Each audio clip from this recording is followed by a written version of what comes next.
ఇందిరమ్మ ఇల్లు పథకానికి నేడే శ్రీకారం.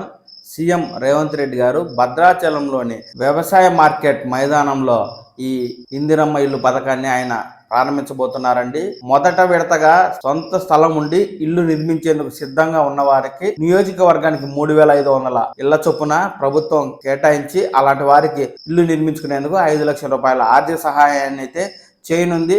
అసలు సొంత ఇల్లు కావచ్చు, స్థలం కూడా లేని వారికి రెండవ విడతలో భూసేకరణ చేసి ప్లాట్లను వేసి వారికి స్థలాలను ఇచ్చి ఆపై ఇల్లు నిర్మించుకునేందుకు 5 లక్షల రూపాయలు అయితే ఆర్థిక సహాయం చేయనుంది. దీనికి సంబంధించి 5 లక్షల రూపాయల ఆర్థిక సహాయాన్ని పొందాలి అనుకునేవారు ఎవరు అర్హులంటే రేషన్ కార్డు ఉండాలి, అలాగే ప్రజాపాలన కార్యక్రమంలో అప్లై చేసుకుని ఉండాలి. వారి దగ్గర ప్రజాపాలన అప్లై రిసిప్ట్ అనేది ఒకటి ఉంటుంది, అది వారి దగ్గర ఉండాలి. అలాంటి వారికే ఈ పథకాన్ని అయితే ప్రస్తుతం అమలు చేయనున్నారండి.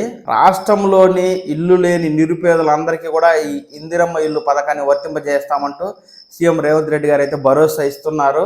ఎవరైతే సొంత స్థలం ఉండి ఇల్లు నిర్మించుకోవాలి అనుకుంటున్నారో అలాంటి వారికి రాష్ట్ర ప్రభుత్వమే 3 రకాల నమూనాలను అయితే ఇల్లు నిర్మించుకునేందుకు తాజాగా రూపొందించడం జరిగింది. ఈ నమూనాల ప్రకారమే ఇందిరమ్మ ఇల్లు నిర్మించుకోవాల్సి ఉంటుంది. ఈ డిజైన్లు ప్రభుత్వమే తయారు చేయించింది కనుక ఎవరైతే ఇందిరమ్మ ఇల్లు నిర్మించాలనుకుంటున్నారో అలాంటి వారు ఈ డిజైన్ ప్రకారమే నిర్మించుకోవాల్సి ఉంటుంది.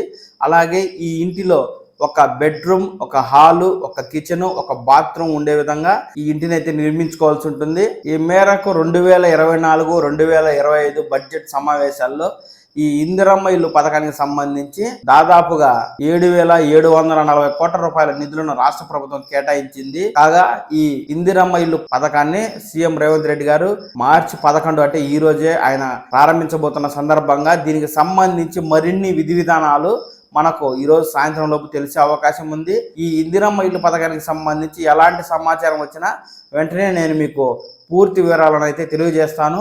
ఈ సమాచారం కావాలి అని మీరు అనుకుంటే కనుక ఈ పవన్ టాక్స్ తెలుగు ఛానల్ని లైక్ చేయండి, షేర్ చేయండి, సబ్స్క్రైబ్ చేయండి. ఎప్పటికప్పుడు ప్రభుత్వం ప్రకటించే ప్రభుత్వ పథకాలకు సంబంధించి తాజా సమాచారాన్ని తెలుసుకోండి. నమస్కారం.